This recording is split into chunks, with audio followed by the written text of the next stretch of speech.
আসসালামু আলাইকুম, কি অবস্থা? ওয়ালাইকুম আসসালাম। কি অবস্থা তোমাদের? কেমন আছো? এই তো আলহামদুলিল্লাহ আমি ভালো আছি। তোমরা কেমন আছো? ভাইয়া আসসালামু আলাইকুম। ওয়ালাইকুম সালাম। আজকে তো পর্ব ৮ স্লাইডে ভুল মনে হচ্ছে। আরে স্লাইডের কথা বাদ দাও। স্লাইড দেখে কি করবা বলো? পর্ব ৮ থাকুক ৭ থাকুক এগুলো কোনো বিষয় না। স্লাইড দেখে কি করবা? তোমরা আমার কথা শোনো। ঠিক আছে? মনে থাকে না। আমি আসলে মানে এটার জন্য আলাদা করে তোমাদেরকে চিন্তা করছিলাম হচ্ছে তোমাদেরকে আলাদা করে বলব। বাট জিনিস হচ্ছে একটা কথা মনে রাখবা যে পড়া মনে না থাকার কারণটা কি? আর পড়া মনে থাকে না এটা কিন্তু কোনো সমস্যা না বা এটা কোনো রোগ না। এটা মানে সায়েন্টিফিক রিসার্চ থেকে এটা দেখা গেছে তুমি যদি আজকে যেটা পড়বা ২ দিন ৩ দিনের মধ্যে এটা অলমোস্ট 70 থেকে 80% পড়া তোমার মাথা থেকে হাওয়া হয়ে যাবে। এটা সায়েন্টিফিক রিসার্চ। সো ভুলে যাওয়া এটা কমন জিনিস। কিন্তু ভুল মানে কখন মানুষ ভুলে না। এইটা সবসময় তুমি তোমার বাস্তব জীবন দিয়ে উদাহরণ দিয়ে চিন্তা করবা যে আমরা ধরো আমার ফোন নাম্বার আমি কখনো ভুলি না। এটা আমি ইউজ করতে কেন আমি ভুলি না? কারণ এটা আমি বারবার ব্যবহার করতে যাবে তুমি দেখবা অলমোস্ট সেকেন্ড দিন বা থার্ড দিনে আইসা ধরো এটা ৩ নাম্বার দিন। ৩ নাম্বার দিনে আইসা তোমার পড়া ড্রপ করে ফেলছে। ড্রপ করে প্রায় ধরো 10% বা 20% পড়া তোমার তোমাদের পড়ার স্টাইলটাই খারাপ। তোমাদের পড়ার স্টাইলটাই খারাপ। তোমরা ভাবো যে রিভিশন দিতে মনে হয় অনেক সময় লাগে। না রে ভাই। তোমাদের তো বলি টেবিলের সাথে আঠার মতো লাগিয়ে রাখো। পড়ার টেবিলের সাথে আগামী ১ বছর যদি কষ্ট করতে পারো, তাহলে ইনশাআল্লাহ তোমার ফিউচারটা একটু অন্যরকম হবে। মানে এটা আশা করা যায়। ঠিক আছে? একটা বছর একটু পরিশ্রম করা কি খুব মানে খুব কঠিন কাজ? তুমি অলমোস্ট তোমার মানে মানে মানে নিম্নতর এডুকেশনের সর্বশেষ পর্যায়ে চলে আসছো। এরপরে গিয়ে তুমি হচ্ছে উচ্চতর শিক্ষার উদ্দেশ্যে পা দিবা। তাহলে এই আর অল্প কিছু এত বছর তুমি পড়ালেখা করে আসছো। আর অল্প কিছু সময় যদি একটু পরিশ্রম করা যায়, একটু অল্প কিছু সময় যদি নিজেকে একটু পুশ করা যায়, এটা কি আহামরি খুব কষ্ট হয়ে যাবে তোমাদের জন্য? এটা আহামরি কোনো কষ্ট না। কারণ তোমার এই অল্প একটু কষ্ট দেখবা যে তোমার জন্য মানে অনেক বড় একটা ফলাফল নিয়ে আসতেছে। সো অলওয়েজ হচ্ছে এটা মনে রাখবা। ঠিক আছে? মেডিকেল অ্যাডমিশন কি ম্যাথ আসে? ম্যাথ হালকা পাতলা ছোটখাটো ম্যাথ আসে। আপনি কি এই নিয়মে পড়তেন? অবশ্যই আমি মানে যখন মেডিকেল অ্যাডমিশনে যখন প্রস্তুতি নিয়েছি তখন এইভাবে পড়তে হইছে আমার। আচ্ছা। ঝাড়ু দিতেছে। কিন্তু তারপর হচ্ছে মানে তার উপার্জন এত কম, তাকে মানুষ সম্মান করে না। কিন্তু একটা কর্পোরেট অফিসের সিইও বা হচ্ছে ধরো একটা চেয়ারম্যান, একটা অফিসের চেয়ারম্যান বা একটা প্রতিষ্ঠানের চেয়ারম্যান, সে একটা এসি রুমে বসে থাকে, একটা দুইটা কাগজে শুধু সাইন করে। তাহলে তার এত কেন দাম? বা তার এত পেমেন্ট কেন? সে ধরো তার একটা সাইনের জন্য সে ১ লাখ টাকা চার্জ করতেছে। কেন? এটার কারণ হচ্ছে ওই মানুষটা ওই একটা সাইন করার জন্য তার জীবনের ১০-১২টা বছর ব্যয় করছে। ওই একটা সাইন করার জন্য ১০-১২টা বছর সে পরিশ্রম করছে। আর যে লোকটা ঝাড়ু দিতেছে সে আসলে তার জীবন অলসতায় কাটাইছে, এরপরে গিয়ে সে এখন ঝাড়ু দিতে নামছে। তোমার পরিশ্রমটা সময় মতো করতে হবে। এইজন্য সবসময় বলি পরিশ্রমটা সময় মতো করো। কারণ life will always make you work hard. তোমাকে সবসময় লাইফ হচ্ছে কঠোর পরিশ্রম করা ছাড়াবে। হয় আজকে নয়তো কালকে। তুমি যদি আজকে পরিশ্রম না করো, তোমার লাইফ তোমাকে হচ্ছে ২ দিন পরে গিয়ে পরিশ্রম করাবে। এটাই হচ্ছে জীবনের কঠিন বাস্তবতা। তুমি আজকে পরিশ্রম করতেছো না। ২ দিন পরে তোমার কোনো একটা হ্যানত্যান একটা ভার্সিটিতে পড়তে হবে বা হ্যানত্যান একটা কলেজে পড়তে হবে। তুমি এরপরে আর জীবনে কিছুই করতে পারবে না। কি করতে হবে? তুমি যদি ভালো করে পড়াশোনা না করো, এইটাই লাইফের বাস্তবতা। তোমাকে হচ্ছে চাকরির জন্য দাঁড়িয়ে ঘুরতে হবে। কিন্তু তুমি যদি আজকে একটু পরিশ্রম করো, আজকে নিজের পরিশ্রমটা যদি তুমি করতে পারো, একটা সময় গিয়ে তোমাকে চাকরির পিছনে ছুটতে হবে না। চাকরি তোমার পিছনে ছুটবে। বা যেকোনো কিছু মানে এটা আল্লাহ তাআলা দুনিয়াটা এইভাবে বানাইছে, বুঝছো? মানে দুনিয়াটা ব্যালেন্স ওয়েতে আল্লাহ তাআলা বানাইছে। তুমি আজকে কিছু একটা করতেছো না, লাইফ তোমাকে এটা করাই নিবে কিছুদিন পর। এইটা যত দ্রুত বুঝতে পারবা ততই তোমার জন্য ভালো। ঠিক আছে? বুঝতে পারছি? সো পরিশ্রমটা সময় মতো করো। এখন পরিশ্রম করো। এখন পরিশ্রম করলে শেষ হাসিটা তুমি হাসবে। দেখো অনেক কথা বলে ফেলছি, অনেকক্ষণ কথা বলছি। বুঝাতে পারছি তোমাদেরকে? কথা বুঝছো? ভাই আপনি মেডিকেল কোর্স কবে 15 মিনিট শেষ। আচ্ছা অনেকক্ষণ কথা ঠিক আছে? এনজাইম আর হচ্ছে এর শ্রেণীবিভাগ। এইটা হচ্ছে আমাদের আজকের পড়া। খুবই অল্প পড়া, তেমন আসলে পড়া নাই। এখানে হচ্ছে এনজাইম আর শ্রেণীবিভাগ হচ্ছে এখানে আমরা কি পড়বো বলো? এনজাইম জিনিসটা কি? তোমরা কেমিস্ট্রিতে এনজাইম পড়ছো কে? এনজাইম সম্পর্কে সবাই জানার কথা মোটামুটি। কেমিস্ট্রিতে এনজাইম পড়ছো কে? এনজাইমের নাম শুনছো না সবাই? আকিবুল হক বলছে করাপশন প্রমোটার। এই আমি কিন্তু এসি রুমে ওই একটা সিগনেচারের জন্য ১ লাখ টাকা চার্জ করা মানে বুঝাই করাপশন প্রমোটার। আমি বলছি যে অল্প পরিশ্রমে তখন টাকা বেশি আসে। ঠিক আছে? করাপশন প্রমোট করি না যে তুমি টেবিলের নিচ দিয়ে টাকা নিবা সেটার কথা বলিনি।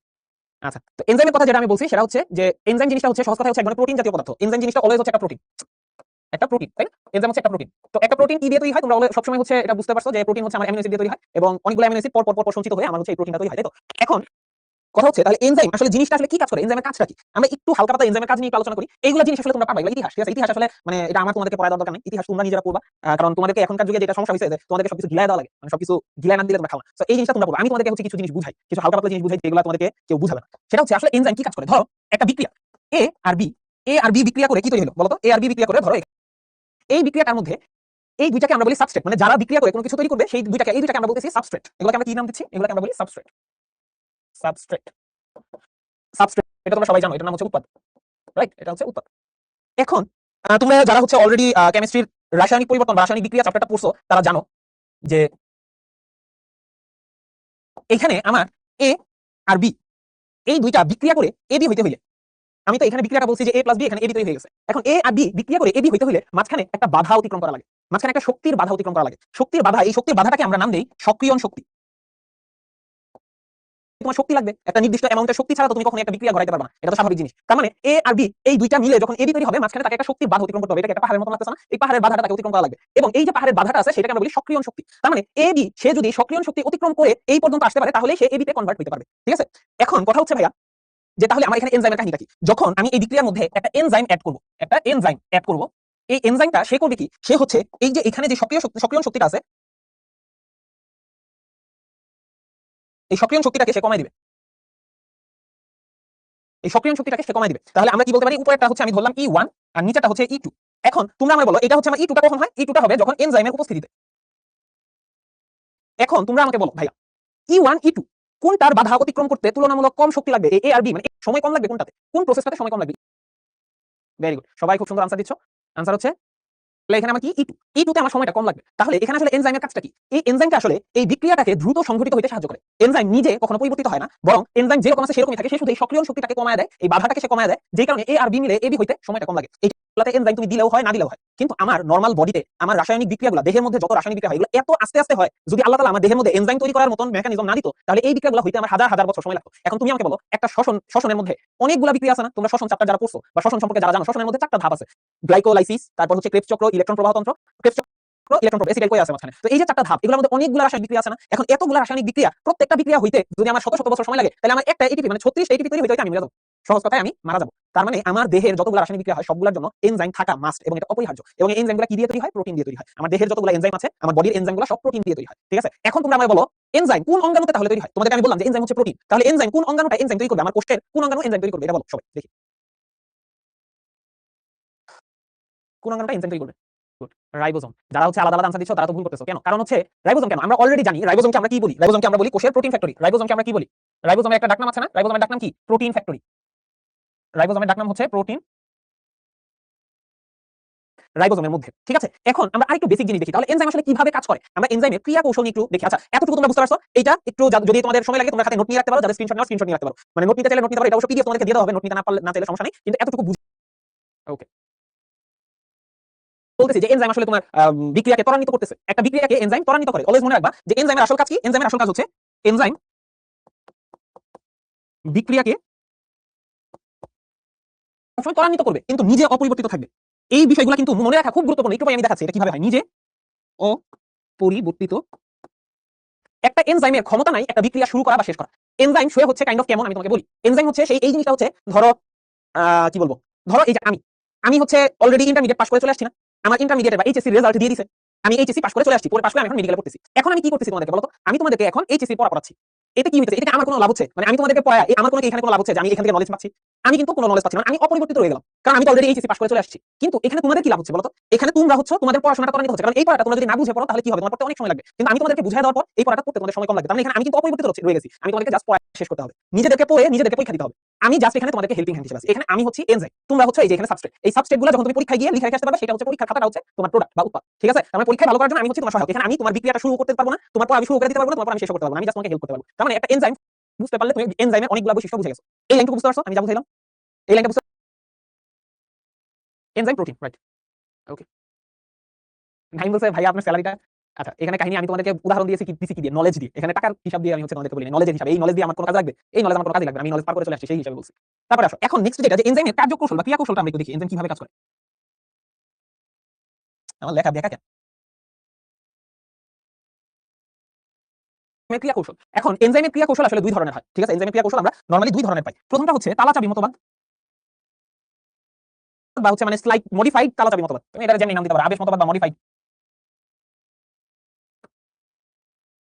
তালাচাবি মতবাদ। তো এই দুই ধরনের মতবাদ আছে। এখন আমরা আগে প্রথমে বেসিক মেকানিজমটা বুঝি। একটা এনজাইম কিভাবে কাজ করে। দেখো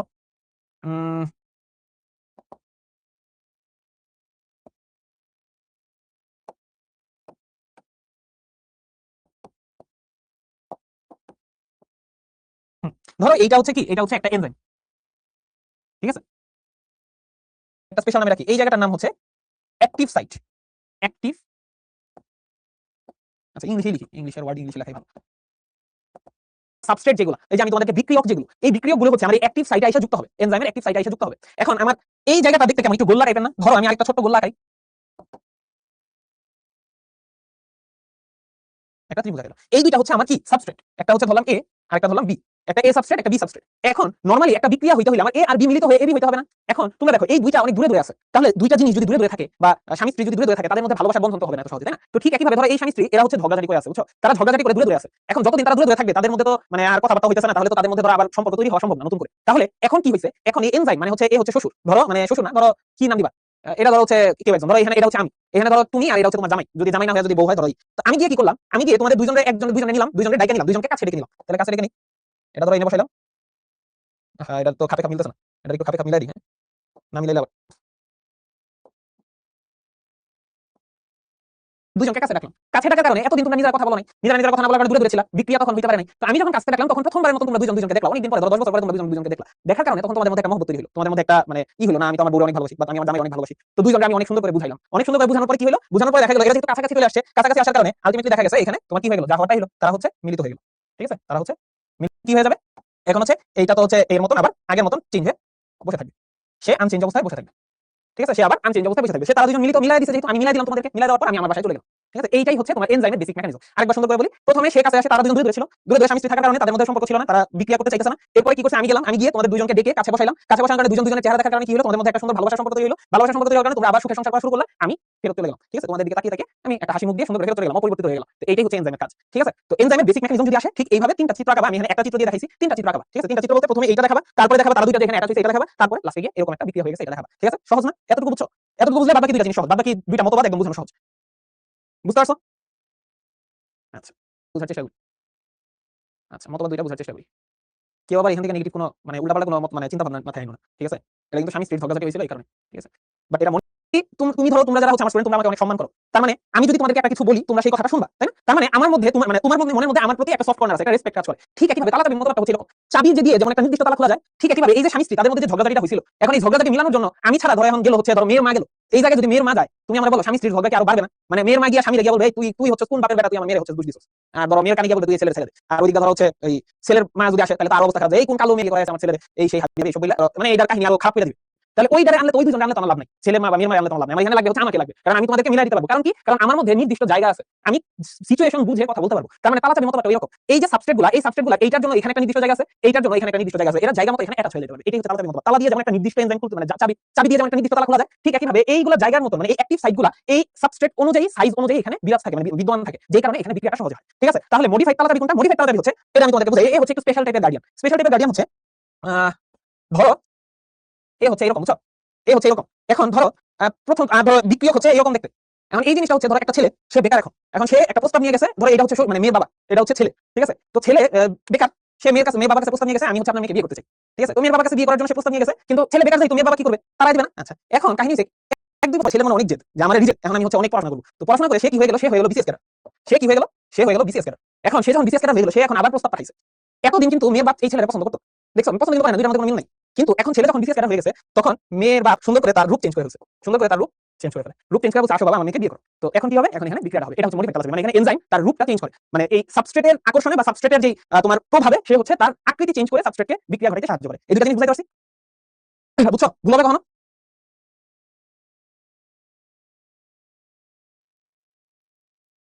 সাবস্ট্রেট কি? আচ্ছা, সাবস্ট্রেট জিনিস যেটা হচ্ছে ধরো এ আর বি, এই এ আর বি এই দুটাকে বলে সাবস্ট্রেট। এ বি বিক্রিয়া করে এ বি তৈরি করবে, তো এ আর বি বিক্রিয়ক, বুঝছো না? বিক্রিয়ক যাহা তাহাই সাবস্ট্রেট, সাবস্ট্রেট বিক্রিয়ক একই জিনিস।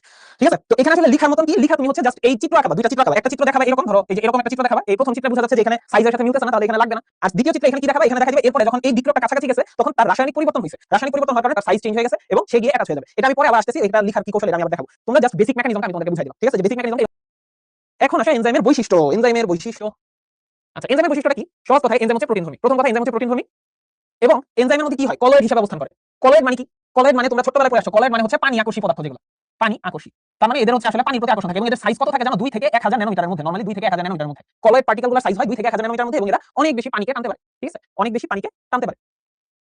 কার্যকারিতা পিএইচ দ্বারা নিয়ন্ত্রিত। এই যে এখানে হচ্ছে একটা কথা, কার্যকারিতা পিএইচ দ্বারা নির্ধারিত কি? এখন এই জায়গাতে ধরো হচ্ছে একটা এনজাইম আছে, বুঝছো? এখন আমাকে তুমি ধরো, আমি তোমাকে বুঝাইতে গেলাম, তুমি হচ্ছে আমার অপমান করে তাড়াই দিলা, তুমি আমাকে অনেক অপমান করতেছো, তাহলে আমি কি আর ঠিক থাকতে পারবো? আমি তো নিজেই মানসিকভাবে ভেঙে পড়বো, হতাশ হয়ে পড়বো। ঠিক একইভাবে যখন পিএইচ চেঞ্জ হয়ে যাবে, 6 থেকে 9 এর বাইরে, 6 এর কম হবে বা 9 এর বেশি হয়ে যাবে, তখন তোমার কি হবে, এই এনজাইমের কার্যকারিতা নষ্ট হয়ে যাবে। আচ্ছা, এটার কারণ কি? আমি তোমাদেরকে যখন প্রোটিন পড়াইছিলাম, অ্যামিনো অ্যাসিড যখন পড়াইছিলাম, তোমাদেরকে আইসো ইলেকট্রিক পিএইচ নিয়ে একটা কথা বলছিলাম, আইসো ইলেকট্রিক পিএইচ মনে আছে সবার? আইসো ইলেকট্রিক পিএইচ। তারপর আমি তোমাদেরকে বলছিলাম পিএইচ যদি আমার কমে যায়, পিএইচ কমে গেলে এই অ্যামিনো অ্যাসিডের চার্জ কেমন হবে? এই বলো বাচ্চারা, আমি তোমাদেরকে কিন্তু অ্যামিনো অ্যাসিড পড়াইছি, বলো পিএইচ কমে গেলে অ্যামিনো অ্যাসিডের চার্জ কেমন হবে, পজিটিভ নাকি নেগেটিভ?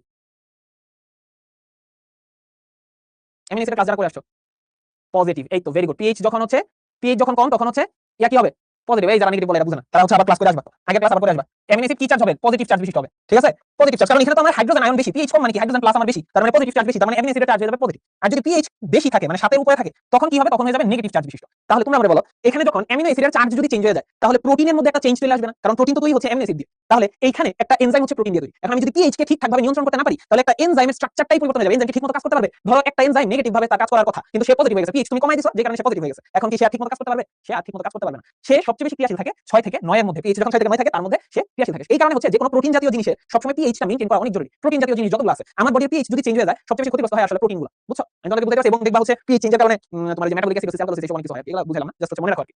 এরপর তাপপ্রবণ অতি ক্রিয়াশীল, হিট সেনসিটিভ, অনেক বেশি হিট সেনসিটিভ। হিট সেনসিটিভ মানে কি? মানে তুমি এটা তাপ একটা নির্দিষ্ট পরিমাণ তাপের মধ্যে এটাকে রাখতে হবে, এর থেকে কমাইলে বা বাড়াইলে আপনি কোনো কাজ করতে পারবেন না। কতটুকু তাপ রাখতে হবে? 35 থেকে 40 ডিগ্রি সেলসিয়াসের মধ্যে। আর খুব অল্প মাত্রায় বিদ্যমান থেকে, যে এটা মনে রাখবা, খুব অল্প মাত্রায় বিদ্যমান থেকে বিক্রিয়ার হারকে ত্বরান্বিত করে। এই যে আমি বলছি না, কি বলছি, বিক্রিয়ার গতিকে সে দ্রুততম করে, বিক্রিয়ার গতিটা বিক্রিয়া যাতে খুব দ্রুততম সময়ের মধ্যে হয়। তুমি যদি অল্প পরিমাণ এনজাইম একটা বিক্রিয়ার মধ্যে রাখো, ওই অল্প পরিমাণ এনজাইমই বিক্রিয়াকে ত্বরান্বিত করার জন্য যথেষ্ট। অল্প পরিমাণ এনজাইম হইলেই সে কাজ করে ফেলতে পারবে, ঠিক আছে? জিনিসটা হচ্ছে অনেকটা যে ওই কাটা ঘায়ে যদি আমি অল্প নুনের ছিটা দিই তাহলে কি হবে? একদম কাটা ঘা জ্বলে পুড়ে যাবে না? গতিটা বেড়ে গেছে, বিক্রিয়ার হার ত্বরান্বিত হয়েছে। বৈশিষ্ট্যগুলো খুব সহজ, মনে থাকবে না সবার? আমি জাস্ট পড়াই দিলাম আর কি, মনে থাকবে? আর কতক্ষণ ক্লাস হবে? ক্লাস থেকে বের হয়ে যাও, দৃষ্টি দিয়ে তুমি ক্লাস থেকে বের হয়ে যাও। আর কতক্ষণ ক্লাস হবে? ক্লাসে এখন অনেকক্ষণ সময় বাকি আছে, তুমি ক্লাস থেকে বের হয়ে যাও আপু।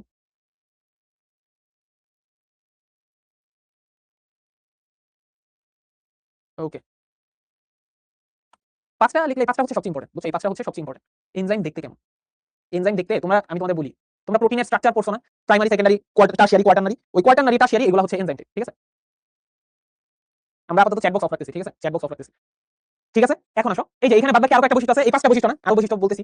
বিক্রিয়ার হারকে ত্বরান্বিত করে কিন্তু সাম্যাবস্থা পরিবর্তন করে না। আচ্ছা, এটা তোমরা এনজাইম যখন কেমিস্ট্রি পড়বা তখন সাম্যাবস্থা সম্পর্কে পড়বা। সাম্যাবস্থার কোনো পরিবর্তন করে না। সাম্যাবস্থা মানে কি? নরমালি ধরো যে কোনো বিক্রিয়া হচ্ছে একটা উভমুখী বিক্রিয়া, যেগুলো উভমুখী বিক্রিয়া মানে কি? উভমুখী বিক্রিয়া হচ্ছে বিক্রিয়ক থেকে উৎপাদ এবং উৎপাদ থেকে বিক্রিয়ক, এই দুইটাই হচ্ছে সমানভাবে যখন হয় তখন সেই অবস্থাটাকে আমরা বলি সাম্যাবস্থা। যে বিক্রিয়ক বিক্রিয়া করে উৎপাদ তৈরি করতেছে যেই পরিমাণে, আবার উৎপাদও বিক্রিয়া করে উৎপাদ ভেঙে বিক্রিয়ক তৈরি হইতেছে সমান পরিমাণে, এই বিক্রিয়াটাকে আমরা বলি উভমুখী বিক্রিয়া। এই উভমুখী বিক্রিয়ার গতি যদি দুই সাইডেই সমান হয়, ডান সাইডে বাম সাইডে দুই সাইডে সমান হয়, সেই অবস্থাটাকে বলি আমরা সাম্যাবস্থা। এবং এনজাইম কখনোই এই সাম্যাবস্থা কখনো পরিবর্তন করে না, সে সাম্যাবস্থা অর্জনকে ত্বরান্বিত করে, দ্রুত গতিতে যাতে সাম্যাবস্থায় আমরা পৌঁছাইতে পারি সেইটাকে সে ত্বরান্বিত করে। মানে এনজাইমের কাজ হচ্ছে শুধু দ্রুত কোনো একটা অবস্থায় পৌঁছায় দেওয়া, তাকে সাম্যাবস্থা একটা স্টেবল একটা পজিশনে পৌঁছায় দেওয়া। কার্যকারিতা সুনির্দিষ্ট। এই যে তালাচাবি মতবাদ আমরা পড়লাম, তালাচাবি মতবাদে কি দেখছি? এনজাইমের যে অ্যাক্টিভ সাইট, যেটা যেখানে সাবস্ট্রেট আইসা লাগবে, ওই জায়গাটা শুধু ওই নির্দিষ্ট সাবস্ট্রেটের জন্য প্রযোজ্য। তালা দিয়ে যেমন চাবি দিয়ে যেমন একটা নির্দিষ্ট তালা খোলা যায়, ঠিক একইভাবে একটা নির্দিষ্ট সাবস্ট্রেটের জন্য একটা নির্দিষ্ট এনজাইম বিদ্যমান। শুধু জীবিত কোষই উৎপন্ন হয় এবং কার্যকারিতার জন্য পানি প্রয়োজন, এটা একদম সহজ কথা। কারণ জীবিত কোষের মধ্যে রাইবোজোম থাকবে, আর রাইবোজোম কিভাবে প্রোটিন তৈরি করে তোমরা সবাই জানো। প্রোটিন কেমনে তৈরি হয়? ডিএনএ, ডিএনএ থেকে হচ্ছে এমআরএনএ তৈরি হয়, এমআরএনএ থেকে প্রোটিন তৈরি হয়, এটা তোমরা সবাই জানো, তাই না? এমআরএনএ থেকে প্রোটিন তৈরি হয়। এখন ডিএনএ কি মৃত কোষে কখনো থাকা পসিবল? ডিএনএ মানে মৃত কোষে ডিএনএ স্যাম্পল নেই, বাট ডিএনএ থেকে এমআরএনএ প্রোটিন তৈরি হওয়া, নতুন করে প্রোটিন তৈরি হওয়ার জন্য জীবিত কোষ লাগবে এবং এগুলোর জন্য পানি প্রয়োজন। প্রায় সব এনজাইমই পানিতে দ্রবণীয়, পানিতে দ্রবণীয়, প্রায় সব এনজাইমই পানিতে দ্রবণীয়।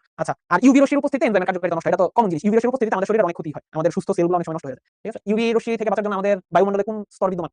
ওই স্ট্র্যাটোস্ফিয়ার, তাই না? স্ট্র্যাটোস্ফিয়ার মনে হয়, হ্যাঁ স্ট্র্যাটোস্ফিয়ার। ওই স্ট্র্যাটোস্ফিয়ারের মধ্যে কি লেয়ার থাকে বলতো? ওজোন লেয়ার থাকে। এই ওজোন লেয়ার দিয়ে হচ্ছে আমার ইউভি রশ্মিটা প্রতিহত করে। এগুলো হচ্ছে মানে এনজাইমের বৈশিষ্ট্য, ঠিক আছে? এনজাইমের কাজগুলো বুঝাইতে পারছি? বুঝাইতে পারছি এনজাইমের বৈশিষ্ট্যগুলো? পোলাপান কত দুষ্ট, মনোযোগ রাখতে পারছি না। মনোযোগ কোথায় বাবা? এর নামটা তো আমি ঠিক বুঝতেছি না, মনোযোগ কোথায়? নিচে বসায় দেন, কানের নিচে বসাবে। আমার এক ফ্রেন্ড থাপ্পড় দিছিল, তো ওর কানের পর্দা হচ্ছে ফেটে গেছিল, তো এখনো ও কানে শুনতে কষ্ট, মানে কানে শুনতে তার অসুবিধা হয়। এখন আমি যদি ওর কানের নিচে একটা বসায় দেই, এখন কানের পর্দা যদি ফাইটা যায়, তো এখন ও তো আমার নামে মামলা করে দিবে পরে। ভাই আজকে কোনো গল্প শোনাবেন না? হ্যাঁ, গল্প একটা শোনাবো।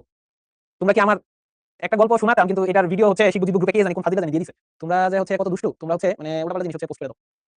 বায়োলজি মাহফিল করেন, বায়োলজি মাহফিল করবো, বায়োলজি মাহফিলে কি সব মানে তোকে আমরা টাকা দিবি? মাহফিল করবো তোরা যদি আমরা টাকা দিস। আল্লাহ ভাই, আমাকে শুধু শুধু গল্প শুনছি, অনেক কিছু করা যায়, টাকা পয়সা দিলে অনেক কিছু করা যায়। সে দিলাম, যাও আমাদের বিরতি করে আসো। আচ্ছা আচ্ছা, আমার তো এখন মনে পড়তেছে না কি, মানে কষ্টের কাহিনী বলতে আসলে মজা নাই, কিন্তু এটা হচ্ছে কষ্টের কাহিনী, তোমাদেরকে শোনাই দাও। এটা হচ্ছে কোথায় পড়ে জানি, জানি না, 7 কলেজে পড়ে মনে হয়। তো আমরা দুইজনই ছোট, ও আমার 2 বছরের ছোট। আমরা দুইজন খেলতেছি, কি খেলতেছি মনে নাই, বল খেলতেছি, ক্রিকেট খেলতেছি মনে হয়। তো খেলতে খেলতে সে করছে কি, মানে বাসার কাজের জন্য কিছু ইট রাখা হয়েছিল, বুঝছো? ইট হচ্ছে পাইল আপ করে রাখা হয়েছে, এইভাবে হচ্ছে পাইল আপ করে রাখা হয়েছে, অনেকগুলো ইট রাখা হয়েছে, পাইল আপ করে অনেকগুলো ইট হচ্ছে রাখা হয়েছে। তো আমি খেলতেছি, এখন এই শয়তানে করছে কি, এই দুষ্ট হচ্ছে আমার পায়ের উপর ইট ফালাই দিছে। মানে বুঝো কাজ কারবারটা, পায়ের উপর ইট ফালাইলে কি হবে জানি তো? পায়ের উপর ইট ফালাই, এটা হচ্ছে ধরো আমার নখ, তো বুড়ো আঙ্গুলের নখখান সুন্দর করে দুইটা ভাগ হয়ে গেছে, মানে নখটা শুধু ফাইটা গেছে, নখ ফাইটা দুই ভাগ ছিল। দাদা হচ্ছে সুন্দর করে একটা ব্যান্ডেজের মতো পট্টি মেরে দিছে, ব্যান্ডেজ তো না পট্টি মেরে দিছে, পট্টি মারার পরে অনেকক্ষণ ধরে পা, এখন তো আমি হয়ে গেছি প্যারালাইজ, প্যারালাইজ মানে পা হচ্ছে আরেক চেয়ারের উপর দিয়ে আমি শুয়ে রইছি বলতে কি বসে রইছি। আম্মু আসছে, আম্মুর মাথায় দুষ্ট বুদ্ধি চলতেছে, আম্মু আমার মার মাথায় দুষ্ট বুদ্ধি কি, সে দেখতেছে তার ছেলের দুইটা নখ মানে দুই সাইডে মানে বিকৃত হয়ে রয়েছে, দুইটা নখ দেখতে কেমন জানি লাগতেছে, উঁচা হয়ে গেছে, একটা তো দুইটা যদি আলাদা হয়ে যায়, একটা উঁচা নিচা হয়ে যায় না, তো ধরো একটা নখ, তার মাথায় যে দুষ্ট বুদ্ধি চলছে সেটা আমি জানি না। তো আমি হচ্ছে রাতের বেলা ঘুমাইছি, বুঝছো?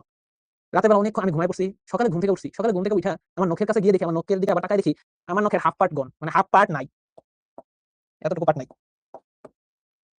মানে এখন শুধু এতটুকু পার্ট আছে, এইটুকু পার্ট নখ নাই। এটা কাহিনী কি হয়েছে, আমার মা আমি ঘুমন্ত অবস্থায় সে আমার অর্ধেক নখ যেটা উঁচা হয়েছিল ওটা কাইটা দিছে। এটা একটা ভালো কাজ করছে সে, কারণ আমি যদি ঘুম মানে সজাগ অবস্থায় এটা টের পেতাম আমি এটা করতেই দিতাম না, দৌড়ায় হচ্ছে বাসা ছেড়ে পালা যেতাম। কিন্তু সে ঘুমন্ত অবস্থায় করে ফেলছে, একটা দিয়ে কোন করে দিছে। তো এটা করে দেওয়ার কারণে একটা সুবিধা হয়েছে, পরে নতুন করে নখ গলাইছে এই আর কি, হাসপাতালে যাওয়া লাগে না।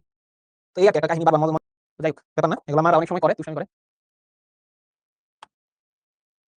আচ্ছা মানে নখ ঠিক আছে এখন ঠিক আছে, আমরা এমনই করে আসলে আমরা এমন করে। আমার মা হচ্ছে মাফ করো কেউ আবার সিনেমা আমি সিনেমা প্রমোট করি না পার্সোনালি, ঠিক আছে কেউ আবার সিনেমা ছোটবেলায় বিটিভিতে যখন দেখতাম দেখতাম ধর পিছন থেকে ছুরি মারে না, তো আমার মধ্যে তো অনেক ফ্যান্টাসি কাজ করতেছে তাই না।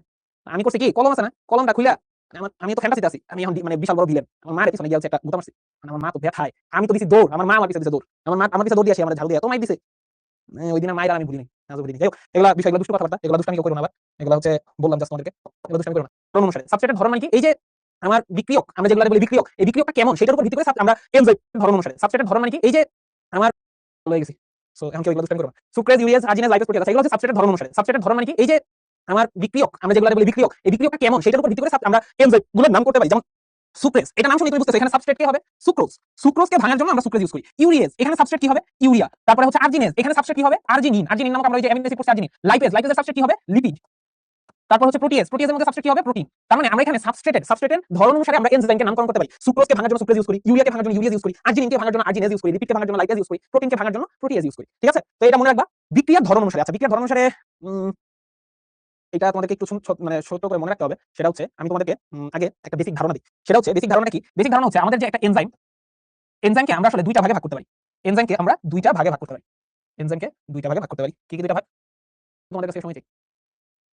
হাই রে 5টা মিনিট আমি তারিখ নাও চলে আসুন, 5 মিনিট পরে আসতেছি ঠিক আছে, 5টা মিনিট একটু।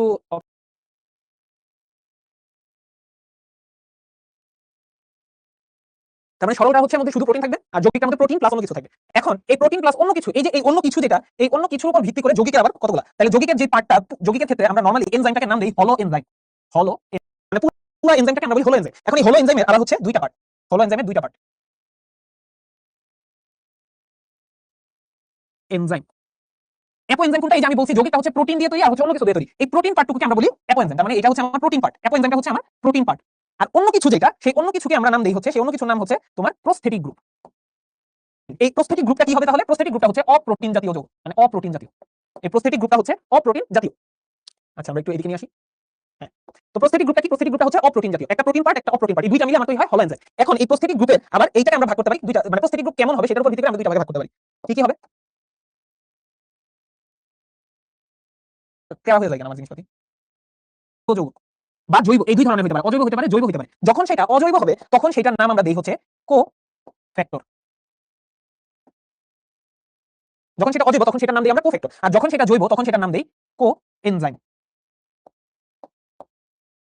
এটা হতে পারে ম্যাঙ্গানিজ 2+ বা হচ্ছে আয়রন 2+, এরকম মানে ধাতব আয়ন দ্বারা এটা তৈরি হয়। তাহলে যদি কোনো একটা প্রস্থেটিক গ্রুপ ধাতব আয়ন বিশিষ্ট হয় তখন সেটার নাম হবে কোফ্যাক্টর। আর কোনো একটা প্রস্থেটিক গ্রুপ যদি জৈব হয় কোএনজাইম। কোএনজাইম কি কি আছে তোমরা অলরেডি এক দুইটা কোএনজাইমের নাম কিন্তু সবাই মোটামুটি জানো। কি কি আছে বলো তো, কি কি আছে? কোএনজাইম এ, কোএনজাইম এ, এটা তোমরা সবাই নাম জানো। তারপর আর কি কি কোএনজাইম আছে? NAD, তারপর FAD, তারপর হচ্ছে FADH2, FAD, তারপর হচ্ছে তোমার আর কি আছে NADH2, এরকম কি অনেকগুলো কোএনজাইম তোমার বইয়ে দেওয়া আছে, এগুলো জাস্ট পড়ে ফেলবা। ঠিক আছে, কোএনজাইম হচ্ছে তার মানে এগুলো সবগুলো হচ্ছে জৈব যৌগ, মানে এগুলো হচ্ছে জীব থেকে তৈরি হয়, আর এগুলো হচ্ছে ধাতব বা অজৈব, এদেরকে আমরা বলি কোফ্যাক্টর, এগুলোকে আমরা বলি কোএনজাইম। ঠিক আছে, তাহলে এই জিনিসটা এইটুক জিনিস তুমি যদি মনে রাখতে পারো তোমার আসলে ই হয়ে যাবে। আচ্ছা সরলগুলো কোনগুলো? সরলগুলো হচ্ছে এই একটু আগে আমরা পড়ে আসলাম সুক্রেজ, তারপর লাইপেজ, তারপর হচ্ছে তোমার কি বলে এটাকে প্রোটিয়েজ, ওই যে যেগুলো পড়ে আসলাম এগুলো সরল, মানে ওখানে শুধু প্রোটিন দ্বারা তৈরি হয়। একটা উদাহরণ জাস্ট আমি লিখে দেই এখানে তোমাদেরকে। উদাহরণ হচ্ছে ধরো কি কি আছে, সুক্রেজ, ধরো একটা হচ্ছে সুক্রেজ, লাইপেজ নিয়ে হলো। ঠিক আছে, হয় একটা নোট করে ফেলো, নোট করে ফেলো, না স্ক্রিনশট নিয়ে ফেলো, 10 সেকেন্ড সময় দিচ্ছি। ক্লিয়ার এইটুক? Very good. একবার জাস্ট বলে দিই, সেটা হচ্ছে আমার একটা এনজাইম, সেটা হতে পারে একটা সরল এনজাইম বা যৌগিক এনজাইম। সরল এনজাইমটা শুধু প্রোটিন দিয়ে তৈরি, কিন্তু যৌগিক এনজাইমগুলো প্রোটিনও থাকে, তার সাথে অন্য কিছু থাকে। এখন যৌগিক এনজাইমের নাম আমরা বলি, যৌগিক এনজাইম পুরোটাকে আমরা ডাকি হলো এনজাইম হিসেবে। এখন এই হলো এনজাইমের দুইটা পার্ট, আমরা কি বলছি, একটা প্রোটিন পার্ট থাকবে, একটা অপ্রোটিন পার্ট থাকবে। প্রোটিন পার্টের নাম হচ্ছে অ্যাপো এনজাইম, আর অপ্রোটিন পার্টের নাম হচ্ছে প্রস্থেটিক গ্রুপ। প্রস্থেটিক গ্রুপ আবার দুই ধরনের হতে পারে, হয় সেটা অজৈব বা ধাতু হবে অথবা সে জৈব হবে। যদি সে অজৈব বা ধাতু হয় তখন তার নাম হয়ে যায়, এই প্রস্থেটিক গ্রুপের নাম হয়ে যাবে কোফ্যাক্টর, আর যদি সে জৈব হয় তাহলে তার নাম হয়ে যাবে কোএনজাইম। কোএনজাইম কি কি আছে? NAD, FAD, NADH2, FADH2, GTP, এই তোমরা যা কিছু পড়ে সবগুলো। আর ধাতুগুলো তোমরা জানো, ম্যাঙ্গানিজ, আয়রন, কোবাল্ট, মানে তোমার ধাতব আয়ন যেগুলো আছে সবগুলো। ঠিক আছে, আর এক দুইটা সরলের উদাহরণ হচ্ছে সুক্রেজ, লাইপেজ। ক্লিয়ার হয়েছে জিনিসটা? বলো এই জিনিসটা ক্লিয়ার হয়েছে?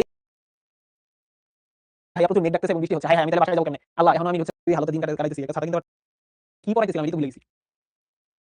ও আচ্ছা হ্যাঁ, মনে নরমালি নামকরণ করতে পারি। হয় এনজাইমের নামকরণ করা হয়, বিক্রিয়কটা কি সেটার উপর ডিপেন্ড করে এনজাইমের নামকরণ করা হয়, অথবা বিক্রিয়ার ধরন অনুসারে যে কি ধরনের বিক্রিয়া, বিক্রিয়াটার মধ্যে যদি আমার পানি দ্বারা ভাঙন হয়, পানির কোনো আদ্র বিশ্লেষণে থাকে তখন এনজাইমের নাম হাইড্রোলেজ। যদি অক্সিডেশন রিডাকশনের বিষয় থাকে, জারণ বিজারণের কাহিনী থাকে তখন সেটা হয়ে যায় অক্সিডেজ রিডাকটেজ, এরকম আর কি। ঠিক আছে, আবার আমরা সাবস্ট্রেট বিক্রিয়া মিলিত বৈশিষ্ট্য অনুসারে মানে সাবস্ট্রেট বিক্রিয়া কিভাবে হচ্ছে মানে যুক্ত হইতেছে হেক্সোকাইনেজের মধ্যে কি হয় এই হেক্সোকাইনেজ পাইরুভেট এখানে যেগুলোর মধ্যে হচ্ছে তোমার একটা গ্লুকোজের বা ইয়া থেকে কিছু একটা তৈরি হয় মানে এখানে সাবস্ট্রেটটা কি সেটার উপর ভিত্তি করে এবং বিক্রিয়াটা কি এই দুইটাকে একসাথে মিলে আমরা আগে তাতে কি করছি বিক্রিয়ার ধরন তার আগে করছি সাবস্ট্রেটের ধরন এগুলো হচ্ছে সাবস্ট্রেটের ধরন অনুসারে এনজাইমের নামকরণ এটা হচ্ছে বিক্রিয়ার ধরন অনুসারে এনজাইমের নামকরণ আর এখানে হচ্ছে দুইটা মিক্স এখানে দেখো হেক্সো ওয়াটটা হচ্ছে সাবস্ট্রেট আর কাইনেজ ওয়াটটা হচ্ছে বিক্রিয়ার ধরন এখানে হচ্ছে পাইরুভেট অ্যাসিডটা হচ্ছে সাবস্ট্রেট আর কাইনেজটা হচ্ছে তোমার বিক্রিয়ার ধরন কাইনেজ দিয়ে আসলে কি বোঝায় জানো যত জায়গায় কাইনেজ পাবা বুঝবা এখানে এটিপি কে যুক্ত করা হয়েছে কাইনেজ ওয়াটের মানে হচ্ছে এটিপি কে যুক্ত করা হয়েছে বা এটিপি বের হয়ে গেছে মানে এটিপির সাথে রিলেটেড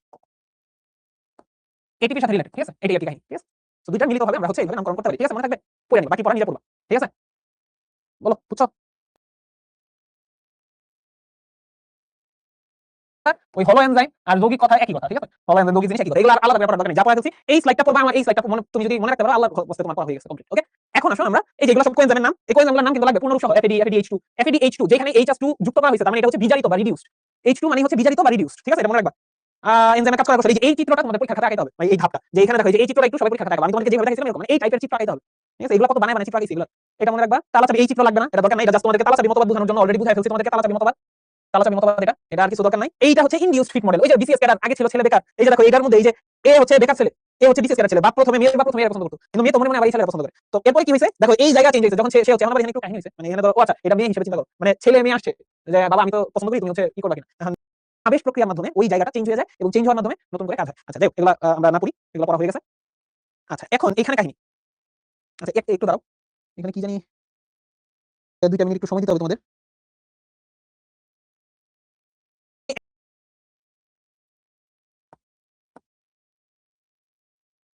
ইউটিউব থেকে শিখছিলাম যাই হোক তো তার থেকে তোমার ধার দিলাম একটা দিয়ে কি বোঝায় অ্যাপিমারেজ এগুলো কি আমি তোমার একটু পরে বলতেছি এগুলো কি এতে অ্যাপিমারেজ সিতে কার্বক্সিলেজ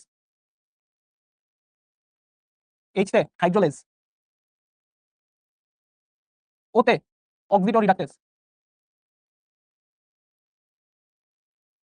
লতে লতে দুইটা জিনিস লায়েজ লায়েজ এই জিনিসটা একটু তোমাদেরকে সুন্দর করে এইভাবে মনে রাখতে হবে এটা আসলে কি জিনিসটা সেটা হচ্ছে আমরা এনজাইমকে ভাগ করতে পারি কি ধরনের বিক্রিয়া এই জিনিসটা একটু তোমাদেরকে সুন্দর করে এইভাবে মনে রাখতে হবে এটা আসলে কি জিনিসটা সেটা হচ্ছে আমরা এনজাইমকে ভাগ করতে আর আইসো এটাতে হচ্ছে আইসোমারেজ এই জিনিসটা একটু তোমাদেরকে সুন্দর করে এইভাবে মনে রাখতে হবে এটা আসলে কি জিনিসটা সেটা হচ্ছে আমরা এনজাইমকে ভাগ করতে পারি কি ধরনের বিক্রিয়াকে সে প্রভাবিত করে তার উপর ভিত্তি করে এই কয়েকটা ভাগে আমরা ভাগ করতে পারি এবং এটা পরীক্ষায় খুবই কমনলি চলে আসে ঠিক আছে যে কোনটা হচ্ছে আমরা বিক্রিয়ার অনুসারে ভাগ করি একটা চকলেট আইসো এটা দিয়ে তোমরা মনে রাখতে পারো তোমাদের যদি নিজস্ব ছন্দ থাকে সেটা মনে রাখতে পারো এটা চাইলে একটা ছবি স্ক্রিনশট তুলে রাখতে পারো বা চাইলে হচ্ছে তোমরা খাতায় হচ্ছে লিখে রাখতে পারো সুন্দর করে একটা দিয়ে হচ্ছে অ্যাপিমারেজ একটা অ্যাপিমার রিঅ্যাকশনকে সে হচ্ছে মানে অ্যাপিমার তৈরি হতে সাহায্য করে আচ্ছা আমি একটু একটু করে সবগুলো ব্যাখ্যা দিই অ্যাপিমারেজটা কি করে অ্যাপিমারেজটা হচ্ছে অ্যাপিমার তৈরি হতে সাহায্য করে অ্যাপিমার তৈরি হতে সাহায্য করে কার্বক্সিলেজটা কি করবে কার্বক্সিলেজটা হচ্ছে কার্বন ডাই অক্সাইড যুক্ত বা বিযুক্ত মানে বের হইতে কার্বন ডাই অক্সাইড যুক্ত হইতে সাহায্য করে কোন একটা বিক্রিয়ার মধ্যে বের হইতে সাহায্য করবে হাইড্রোলেজ কি করবে হাইড্রোলেজ হচ্ছে H2O পানি দ্বারা ভাঙতে সাহায্য করবে কোন একটা বিক্রিয়াকে পানি দ্বারা ভাঙতে সাহায্য করবে কোন একটা বিক্রিয়ককে পানি দ্বারা ভাঙতে সাহায্য করবে এটা হচ্ছে হাইড্রোলেজের কাজ অক্সিডো রিডাক্টেজ এটা তোমরা বুঝতেই পারছো এখানে কি হবে এখানে হচ্ছে জারণ বিজারণ হবে জারণ বিজারণ হবে আচ্ছা এখন লাইগেজ আর লাইগেজ কোনটা কাজ কি লাইগেজটা সবসময় মনে রাখবা লাইগেজটা হচ্ছে দুইটা জিনিসকে জোড়া লাগাইতে কাজে লাগে লাইগেজ কি জিনিসটা লাইগেজ ওয়াটটা কি একটু বড় না লাইগেজ ওয়াটটা বড় বড় দিয়ে কি বুঝবা যে দুইটা জিনিসকে সে জোড়া লাগাইতে সাহায্য করে ধরো A + B সেটা থেকে AB তৈরি হতে সাহায্য করে লাইগেজ ঠিক আছে A + B থেকে AB তৈরি হতে দুইটা ছিল ছোট ছোট সেটা মিলে বড় হইছে লাইগেজটা বড় আর লাইগেজটা হচ্ছে সে ভাঙতে সাহায্য করে ধরো AB এটাকে সে ভাঙা A + B করে মানে সে হচ্ছে ভাঙতে সাহায্য করে আর লাইগেজটা হচ্ছে জোড়া লাগাইতে সাহায্য করে আর আইসোমারেজ কি আইসোমারেজ হচ্ছে এটা একদম সবাই পারো আইসোমার তৈরিতে সাহায্য করে আইসোমার তৈরিতে সাহায্য করে ঠিক আছে এইখানে কারো কোনো কনফিউশন আছে এতটুকু আমি ইন ডিটেইলস কথাতে পড়ে যাচ্ছি আগে এতটুকু জিনিস তোমরা সবাই একটা সুন্দর করে নোট করে ফেলো বা স্ক্রিনশট নিয়ে রাখো আমি এক লাইনে এক এপিমার মানে কি আমি পরে আসতেছি এপিমার নিয়ে এত উতলা হইও না ভাইরা এপিমার আমি তোমাদেরকে বুঝাই দিব আইসোমার তো তোমরা সবাই জানো আইসোমার মানে কি এটা হচ্ছে এই যে গ্লুকোজ আর ফ্রুক্টোজ তোমরা অলরেডি আইসোমার তো না পারার কোনো কারণই নাই গ্লুকোজ ফ্রুক্টোজ দুইটারই কি আণবিক সংকেত একই কিন্তু দুইটার গাঠনিক সংকেত ভিন্ন না আইসোমার তো না পারার কোনো কারণই নাই গ্লুকোজ ফ্রুক্টোজ দুইটারই কি আণবিক সংকেত একই কিন্তু দুইটার গাঠনিক সংকেত ভিন্ন না ফ্রুক্টোজের মধ্যে একটা কিটোন মূলক থাকে গ্লুকোজের মধ্যে একটা তাহলে গ্লুকোজ আর ফ্রুক্টোজ এরা কি একটা আরেকটা আইসোমার ঠিক আছে তারপর ধরো রাইবোজ ডিঅক্সি বলা যাবে না ধরো রাইবোলোজ জাইলোলোজ এগুলা কি একটা রাইবোলোজ জাইলোলোজ একটা এপিমার এটা না অন্য একটা উদাহরণ দাও গ্লুকোজ ফ্রুক্টোজ বাদ দিয়ে একটা উদাহরণ হচ্ছে গ্লুকোজ আর ফ্রুক্টোজ গ্লুকোজ ফ্রুক্টোজের হচ্ছে গাঠনিক সংকেতটা ভিন্ন বাট আণবিক সংকেত এক আবার গ্লুকোজের মধ্যে ধরো এল গ্লুকোজ পড়ছো ডি গ্লুকোজ পড়ছো এল গ্লুকোজ ডি গ্লুকোজ দুইটা আণবিক সংকেত একই রকম কিন্তু দুইটার আবার হচ্ছে গাঠনিক সংকেতটা ভিন্ন হাইড্রোক্সিলটা একটা থেকে একটা মানে ডানে থাকে একটা বামে থাকে সো এইভাবে মনে রাখবা এখন আমরা দেখি কাহিনীটা কি হচ্ছে অক্সিডো রিডাক্টেজ তোমাদের উদাহরণগুলো তোমাদের মুখস্থ করতে হবে কষ্ট করে এখানে আসলে কোনো মার্সি নাই উদাহরণগুলো কষ্ট করে মুখস্থ করতে হবে অক্সিডো রিডাক্টেজ মানে কি আমরা কি পড়ছি অক্সিডো রিডাক্টেজ মানে হচ্ছে এখানে তোমার অক্সিডেশন এবং রিডাকশন বিক্রিয়া হবে মানে এখানে জারণ বিজারণ বিক্রিয়া হবে এখানে দেখো ফসফোগ্লিসারলডিহাইড এখানে অ্যালডিহাইড ছিল মানে সিএইচও মূলক ছিল সিএইচও মূলক থেকে এখানে বিসফসফোগ্লিসারিক অ্যাসিড মানে এখানে C+H হইছে অ্যালডিহাইড থেকে নরমালি জারিত হয়ে তোমার কার্বক্সিলিক অ্যাসিড তৈরি হয় তার মানে এখানে একটা জারণ বিক্রিয়া সংঘটিত হয়েছে তারপর আসো ট্রান্সফারেজ একটা এনজাইমের নাম আছে তোমাদের বইয়ে ট্রান্সফারেজ এনজাইমের কাজ কি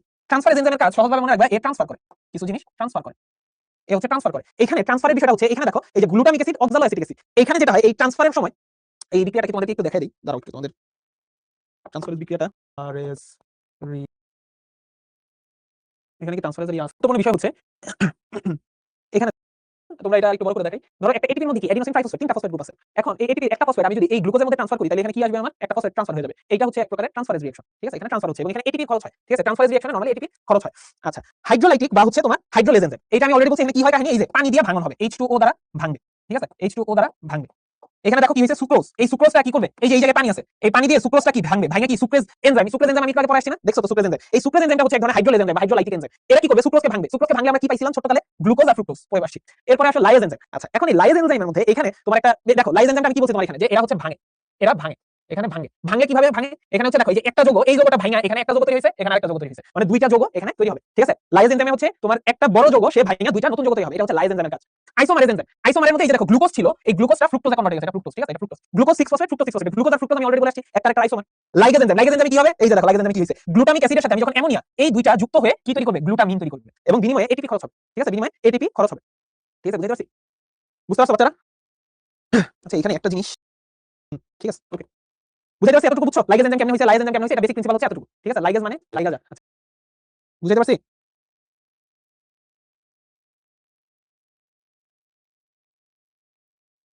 আচ্ছা, আরেকবার একটু বুঝাই দিই, পোলাপান মনে হয় বুঝে না, পোলাপানের কাছে কঠিন লাগতেছে, দাঁড়াও।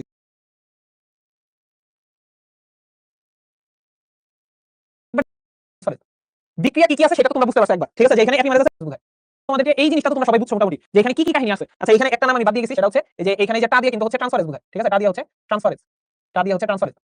বিক্রিয়া কি কি আছে সেটা তোমরা বুঝতে পারছো একবার, ঠিক আছে? যে এখানে এপিমারেজ আছে, ট্রান্সফারেজ আছে, কার্বক্সিলেজ, অক্সিডারি রিডাকটেজ, এগুলো তোমরা সবাই বুঝছো। এখন আসলে কাহিনী কি হচ্ছে, অক্সিডারি রিডাকটেজ, এই বিক্রিয়াটা আসলে সত্যি কথা বলতে এটা তোমার হচ্ছে এই বিক্রিয়াটা কোন বিক্রিয়াটা জানো, এটা হচ্ছে ফসফোগ্লিসারোডিহাইড থেকে যে বিসফসফোগ্লিসারিক অ্যাসিড তৈরি হচ্ছে, এই বিক্রিয়াটা হচ্ছে তোমার ওই যে গ্লাইকোলাইসিস পথ আছে না, গ্লাইকোলাইসিসের পথ, ওই গ্লাইকোলাইসিসের বিক্রিয়া হচ্ছে এটা, বুঝছো? এখানে তোমাদের এই জন্য একটু কঠিন লাগছে কারণ তোমরা গ্লাইকোলাইসিস এগুলো মনে হয় পড়ে। সো গ্লাইকোলাইসিসের একটা বিক্রিয়া হচ্ছে এটা, গ্লাইকোলাইসিসে অনেকগুলো বিক্রিয়া আছে এবং এই গ্লাইকোলাইসিসের বিক্রিয়াতে এই যে দেখো একটা NADH2 তৈরি হয়, এই NADH2 টা হচ্ছে শক্তি দেয়। তো অক্সিডারি রিডাকটেজে কি হয়, এখানে হচ্ছে জারণ বিজারণ হয়, জারণ বিজারণ হয়। এখানে দেখো ফসফোগ্লিসারোডিহাইড আর তার সাথে ফসফেট, এই দুইটা জিনিস যখন করতেছি তখন নতুন একটা যৌগ তৈরি হয়েছে, 1,3-বিসফসফোগ্লিসারিক অ্যাসিড। এখানে অ্যালডিহাইড ছিল, এরপরে যৌগ তৈরি হয়ে গেছে, এখানে হচ্ছে আসলে জারণ হয়েছে। তার মানে এখানে আমার এই এনজাইমটাকে আমি কি এনজাইম বলবো, এই এনজাইমটাকে আমরা কি এনজাইম বলবো, এই এনজাইমটা হচ্ছে আমার অক্সিডারি রিডাকটেজ এনজাইম। এরপর আসলে ট্রান্সফারেজ এনজাইম, ট্রান্সফারেজ এনজাইমের মধ্যে কি হয়, ট্রান্সফারেজ এনজাইমে একটা যৌগের একটা জিনিস আরেকটা যৌগে আরেকটাতে ট্রান্সফার হয়। এই যে গ্লুটামিক থেকে আলফা কিটো গ্লুটামিক অ্যাসিড হয়েছে, আগে ছিল গ্লুটামিক অ্যাসিড, তারপর এখানে কিটো গ্লুটামিক অ্যাসিড হয়েছে, মানে এখানে হচ্ছে একটা কিটোন গ্রুপ ট্রান্সফার হয়েছে, দেখছো? মানে এই অক্সালোঅ্যাসিটিক অ্যাসিড থেকে একটা কার্বনিল মূলক গিয়ে এই গ্লুটামিক অ্যাসিডে গেছে এবং গিয়ে এখানে ট্রান্সফার হয়ে আলফা কিটো গ্লুটামিক অ্যাসিড হয়েছে, তার মানে ট্রান্সফার হবে, এখানে একটা মূলক এখানে ট্রান্সফার হবে। হাইড্রোলাইটিক এনজাইম কি হবে, পানি দিয়ে ভাঙা হবে। এখানে যত বিক্রিয়া হবে সব বিক্রিয়ার মধ্যে পানি লাগবে, পানির মধ্যে সুক্রোজ মিশাইলে তুমি যদি ওই জায়গায় সুক্রেজ এনজাইম দাও, সুক্রেজ এনজাইম সুক্রোজকে ভেঙে দিবে, ভেঙে কি তৈরি করবে, গ্লুকোজ ফ্রুক্টোজ তৈরি করবে। ঠিক একইভাবে আমরা যদি লিপিডকে ভাঙি, ধরো এখানে আমি লিপিড দিলাম, লিপিডকে আমি যদি পানির দ্বারা আদ্র বিশ্লেষণ করতে যাই, বিনিময়ে আমার কি এনজাইম লাগবে, লাইপেজ এনজাইম লাগবে, ঠিক আছে? এই লাইপেজটা ভেঙে কি তৈরি করবে, ফ্যাটি অ্যাসিড আর হচ্ছে গ্লিসারল তৈরি করবে, ঠিক আছে? ফ্যাটি অ্যাসিড আর গ্লিসারল, ফ্যাটি অ্যাসিড আর গ্লিসারল তৈরি করবে, এটাকে আমরা বলি হাইড্রোলাইটিক হাইড্রোলেজ এনজাইম। মানে এখানে সুক্রেজ লাইপেজ এগুলো সবই হচ্ছে হাইড্রোলেজ এনজাইম। ট্রান্সফারেজ এনজাইমটা তো বুঝছো। এরপরে এখানে কি লাইজ এনজাইম, লাইজ এনজাইমটাও ভাঙে, ঠিক আছে? লাইজ এনজাইমটা হচ্ছে ভাঙার কাজে লাগে, কিন্তু এখানে কি পানির উপস্থিতি আছে, দেখো হাইড্রোলাইটিক এনজাইমে ভাঙার জন্য আমার পানি মাস্ট, কারণ এখানে হাইড্রোলাইটিক, এখানে পানি ছিল, কিন্তু এখানে কিন্তু আমার কোনো পানি লাগবে না, এখানে অটোমেটিক ভাঙা যাবে, ভাঙা দুইটা নতুন যৌগ তৈরি করতেছে। দেখো এই বিক্রিয়াটা হচ্ছে কিন্তু তোমার কোন জায়গায় বিক্রিয়া জানো, এটা হচ্ছে গ্লাইকোলাইসিসের বিক্রিয়া। তোমরা বইটা খুইলা তোমাদের যে উদ্ভিদ শারীরতত্ত্ব চ্যাপ্টারে গ্লাইকোলাইসিস ধাপ আছে না, এই গ্লাইকোলাইসিস ধাপের মধ্যে তোমরা এই বিক্রিয়াটা পাবা। এই যে এলডোলেজ এনজাইম, এই এলডোলেজ এনজাইম হচ্ছে এক ধরনের লাইজ এনজাইম, ঠিক আছে? এরপর আইসোমারেজ এনজাইম, এই বিক্রিয়াটা হচ্ছে গ্লাইকোলাইসিসের একটা বিক্রিয়া, বুঝছো? তোমার বইয়ে যতগুলো গ্লাইকোলাইসিসের বিক্রিয়া যদি তুমি মুখস্থ করে ফেলতে পারো, তোমার এই উদাহরণগুলো এমনি মনে থাকবে। গ্লুকোজ থেকে ফ্রুক্টোজ তৈরি হয়েছে, আইসোমার তৈরি হয়েছে না, এইটা একটা কি আইসোমার।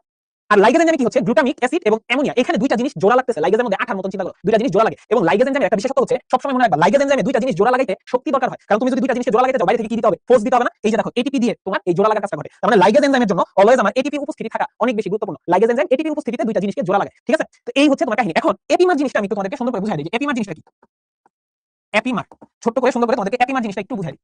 পরে আসছি, ধরো একটা রাইবোলোজের স্ট্রাকচার আমরা যদি দেখি, রাইবোলোজ কয় কার্বন বিশিষ্ট, 5 কার্বন বিশিষ্ট, 1 2 3 4 5 তো থাকে। আর এই রাইবোলোজের মধ্যে এইখানে থাকে CH2OH, এই জায়গায় থাকবে CH2OP।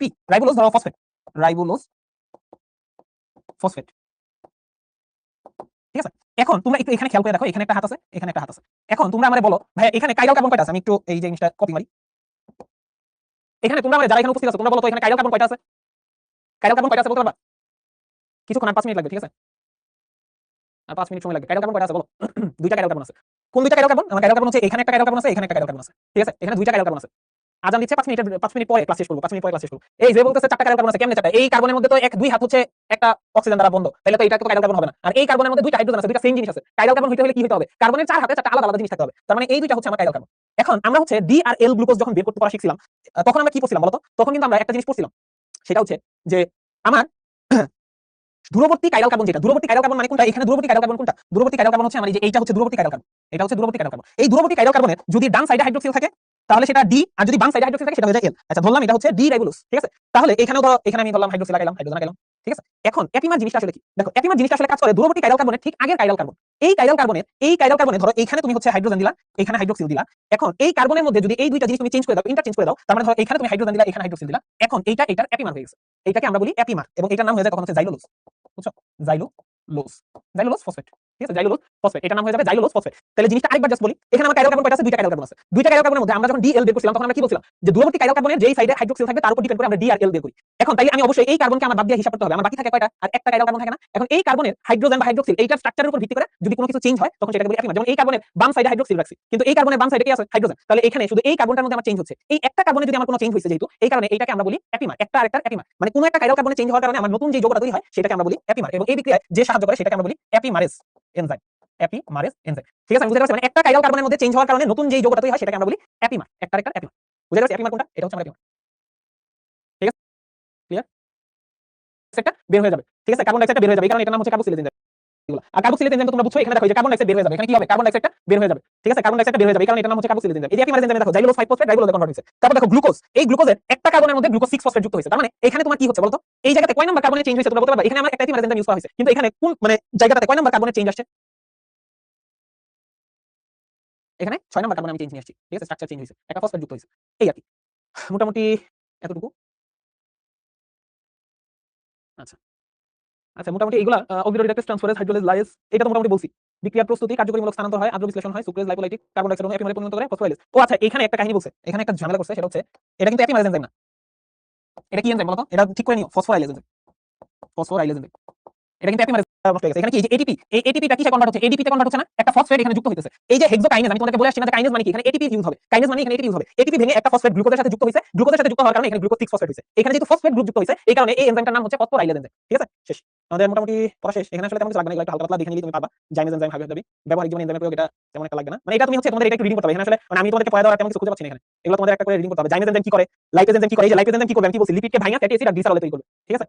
প্রোটিয়েজ এনজাইম কি করবে? প্রোটিন ভাঙবে, অ্যামাইনো অ্যাসিড তৈরি করবে। অ্যামাইলেজ এনজাইম কি করবে? অ্যামাইলেজ এনজাইম হচ্ছে শর্করাকে ভাঙবে। অ্যামাইলেজ এনজাইম কাকে ভাঙবে? শর্করাকে ভাঙবে, ঠিক আছে? অ্যামাইলেজ এনজাইম শর্করাকে ভাঙবে। ক্যাটালেজ এনজাইম এখানে তেমন কিছু নাই। আচ্ছা, এখানে এগুলো তোমাদের পড়া লাগবে না। অক্সাইডকে ভাঙবে, ঠিক আছে? ক্যাটালেজ এনজাইম পারঅক্সাইডকে ভাঙবে। এই তো মোটামুটি এই হচ্ছে কাহিনী, এখানে তেমন কিছু নাই। আচ্ছা, এখানে এগুলো তোমাদের পড়া লাগবে না, আমরা সরাসরি শেষে চলে যাই। সেটা হচ্ছে এইটা হচ্ছে আজকে তোমাদের হোমওয়ার্ক, ঠিক আছে? এটা হচ্ছে আজকে তোমাদের হোমওয়ার্ক। সবাই হচ্ছে এটা স্ক্রিনশট তুলে ভালো, ঠিক আছে? মুখস্থ করতে হইব। কোশ্চেন আছে, কোশ্চেন থাকলে বলতে পারো। এইটার এইচডব্লিউটা জমা দিবা, ঠিক আছে?